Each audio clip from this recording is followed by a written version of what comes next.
મહારાજ ફાળિયું ધારણ કરતા હતા. શાસ્ત્રીજી મહારાજ મસ્તક ઉપર ફાળિયું બાંધતા હતા અને માથે ફાળિયું બાંધીને શાસ્ત્રીજી મહારાજ બેઠા હોય. અત્યારે મંચ ઉપર આપની ઉપરના ભાગમાં પણ પ્રગટ ગુરુવરી મહંત સ્વામી મહારાજની અદભુત છબીના દર્શન થઈ રહ્યા છે. એ જ પ્રૌઢ પ્રતાપ બાપા શાસ્ત્રીજી મહારાજ વિક્રમ સંવત 2000 વર્ષમાં 1944ની સાલમાં ગોંડલ ખાતે બિરાજમાન હતા. શરદ પૂનમનો ઉત્સવ હતો. એમાં શ્રી હરિ યાગનું આયોજન કર્યું હતું અને એમાં રાત્રે 11 વાગ્યે શાસ્ત્રીજી મહારાજ એની અંદર પધાર્યા. ધૂન ચાલતી હતી, કાર્યક્રમો ચાલતા હતા. એમાં ભાઈલાલભાઈ કરીને એક હરિભક્ત દિલરૂબા વગાડતા હતા. દિલરૂબા એક સંગીતનું સાધન છે, પણ અઘરું સાધન છે. શાસ્ત્રીજી મહારાજે માંડ તો વગાડી હતી, પણ શાસ્ત્રીજી મહારાજે ભાઈલાલભાઈને કીધું કે આપો દિલરૂબા અમને.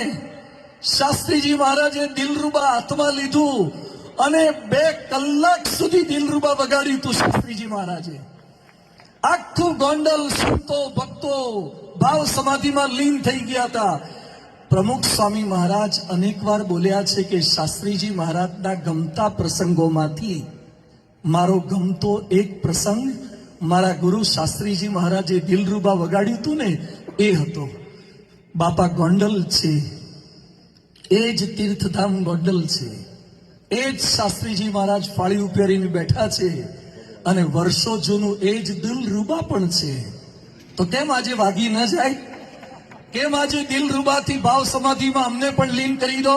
તો વિનંતી કરીએ છીએ અમૃત કીર્તન સ્વામીને, બાપા સમક્ષ શાસ્ત્રીજી મહારાજનું પ્રસાદીનું એ દિલરૂબા લઈને આવશે.